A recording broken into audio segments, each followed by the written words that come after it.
सभी विद्यार्थियों को एक बार फिर से मेरा सुप्रभात नमस्कार। मैं Surya Prakash Bohra genius model senior secondary school Suratgarh से कक्षा 10 के लिए आज वही टॉपिक जो हमारा चल रहा था कारक लेकर के आया हूँ। पिछले कक्षाओं में हमने चतुर्थी विभक्ति तक कर ली थी, उसका एक नियम बाकी रह गया था, वो आज हम कर रहे हैं। तो जो अंतिम नियम था चतुर्थी विभक्ति का वो था रुच धातु। रुच धातु का मतलब होता है अच्छा लगना। रुच का अर्थ होता है अच्छा लगना। अब विभक्ति किसकी आएगी? क्योंकि दो चीज़ें होती हैं, एक तो होता है जो चीज़ अच्छी लगती है, एक होता है जिसको अच्छी लगती है। तो दो अलग अलग चीज़ें होंगी। तो इनमें से विभक्ति किसकी आएगी? विभक्ति उसी की आएगी जिसे अच्छा लगता हो। रुच का अर्थ होता है अच्छा लगना, उसमें भी जिसको अच्छा लगता है उसकी चतुर्थी विभक्ति आएगी। जैसे बालकाय मोदकम रोचते, बालकाय मोदकम रोचते। बालक को मोदक में होता है लड्डू, रोचते मैंने अच्छा लगता है। बालक को लड्डू अच्छा लगता है। तो लड्डू किसको अच्छा लगता है? बालक को। तो बालक को अच्छा लगता है तो बालक शब्द की कौन सी विभक्ति आएगी? चतुर्थी विभक्ति आएगी। ठीक है, फिर वही होगा विभक्ति चतुर्थी। कारण क्या होगा? रुच धातु योगे। रुच धातु के योग में हमेशा चतुर्थ विभक्ति का प्रयोग किया जाता है। ठीक है, उसके बाद में अपनी शुरू होएगी पंचमी विभक्ति। कर्ता ने कर्म को कर्ण से संप्रदान के लिए अपादान से अलग।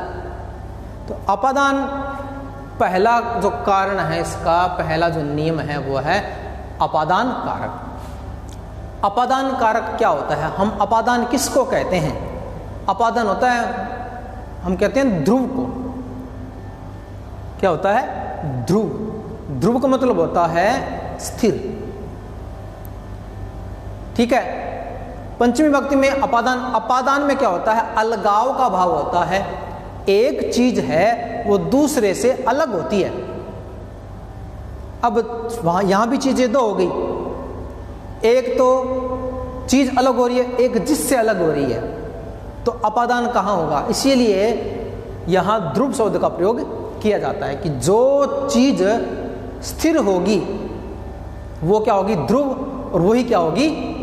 अपादान। जैसे पेड़ से पत्ता गिरता है।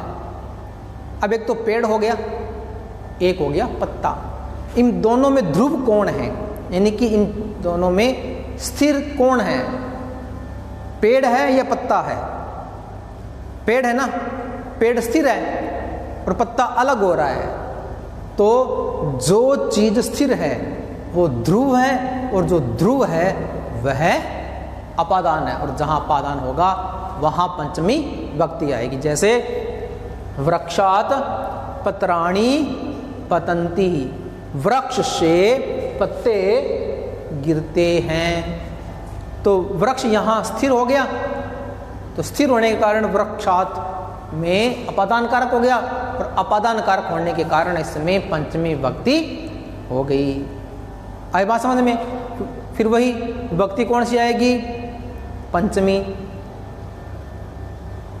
फिर कारण अपादान कारक के योग में। फिर अगला है रक्ष या त्राण। रक्ष या त्राण का मतलब होता है रक्षा करना। रक्ष का मतलब भी होता है रक्षा करना और त्राण का मतलब भी होता है रक्षा करना। अब इनमें किसकी विभक्ति आएगी? जिससे रक्षा की जाएगी। जिससे रक्षा की जाएगी उसकी पंचमी विभक्ति आएगी। जैसे नृपय दुष्टात त्रायते, राजा दुष्ट से रक्षा करता है। राजा दुष्ट से, किससे करता है ना, जिससे रक्षा, किससे रक्षा, दुष्ट से रक्षा, तो जिससे रक्षा की जाएगी उसकी पंचमी विभक्ति आएगी। जैसे नृपय दुष्टात् त्रायते, तो यहाँ दुष्ट शब्द की पंचमी विभक्ति आएगी। कारण क्या लिखेंगे, त्राण शब्दस्य योगे या त्राण धातु योगे। फिर है भी, भीत का मतलब होता है डरना, भी धातु का मतलब होता है डरना। डरने के योग में भी पंचमी विभक्ति का प्रयोग किया जाएगा। अब पंचमी में किसकी, जिससे डर लगता है, जिससे डर लगता है उसकी पंचमी विभक्ति आती है। जैसे बालक सिंहात विभेति, बालक विभेति मैंने डरता है, किससे, सिंहात शेर से, शेर से डरता है, जिससे डरता है उसकी पंचमी विभक्ति आएगी। विभक्ति तो हम लिख देंगे पंचमी और कारण लिख देंगे भी धातु योगे। फिर है जुगुप्सा, वीरम और प्रमद। जुगुप्सा का मतलब होता है घृणा करना, वीरम का मतलब होता है दूर हटना, और प्रमद का मतलब भूल या आलस्य। जिससे घृणा होगी, जिससे दूर जाया जाएगा, और जिससे आलस्य हो गया, जिससे भूल होगी, उसकी पंचमी विभक्ति आएगी। जैसे सज्जन है पापात जुगुप्सते, सज्जन है वह पाप से, जुगुप्सते मैंने घृणा करता है, किससे घृणा करता है, पाप से, तो पाप शब्द की पंचमी विभक्ति आएगी। कारण क्या हम लिखेंगे अपने, जुगुप्स धातु योगे। फिर है दो उपसर्ग हैं, प्र और उद, प्र और उद, इनके साथ में एक धातु आ जाती है भू, जिसको हम भव धातु के रूप में पढ़ते हैं। जब ये दोनों मिल जाते हैं तो इनका मतलब हो जाता है उत्पन्न होना। प्र प्लस भू या उद प्लस भू दोनों मिल जाते हैं, तब इनका अर्थ हो जाता है उत्पन्न होना। जैसे गंगा हिमालयात प्रभवती या उद्भवती भी हो सकता है। गंगा कहाँ से उत्पन्न होती है, हिमालय से, तो हिमालयात शब्द में कौन सी विभक्ति आएगी, पंचमी। कारण प्र प्लस भू धातु योगे। फिर तरप और ईयसुन प्रत्यय, तरप और ईयसुन प्रत्यय, इन दोनों प्रत्ययों का प्रयोग कब किया जाता है, इन दोनों प्रत्ययों का प्रयोग कब किया जाता है, जब दो जनों में तुलना की जाती है और तुलना करके दो में से किसी एक को अतिशय यानी ज्यादा बताया जाता है। तो ज्यादा बताने के लिए तरप और ईयसुन प्रत्यय का प्रयोग किया जाता है, और जिससे ज्यादा या अतिशय बताया जाता है उसकी पंचमी विभक्ति आती है। दो में तुलना, दो में से एक को अतिशय बताना, जिससे अतिशय बताया जाएगा उसकी पंचमी विभक्ति आएगी। जैसे रामे श्यामात पटुत्रय, राम और श्याम दो जने हैं, तुलना होगी, और पटुत्रय आ गया चतुर है, तरय आ गया यहां तरफ आ गया, दो में तुलना हो गई इसलिए तरफ प्रत्यय आ गया। अब राम और श्याम है, अब दोनों में से चतुर कौन है, जिससे चतुर है, तो श्याम से चतुर है, तो श्याम शब्द की कौन सी विभक्ति आएगी, पंचमी। दो में तुलना होगी तो विभक्ति तो आ जाएगी पंचमी, कारण क्या हो जाएगा, तरप प्रत्यय से हो गए। एक शब्द हम बहुत बार पढ़ते हैं, जननी जन्म भूमिश्च स्वर्गादपि गरीयसी, जननी जन्म भूमि और स्वर्ग, इन दोनों में तुलना है, और श्रेष्ठ बताने के लिए ईयसुन प्रत्यय का प्रयोग है, गरीयसी, ईयस में ईयसी, गरीयसी, ईयसुन प्रत्यय आ गया।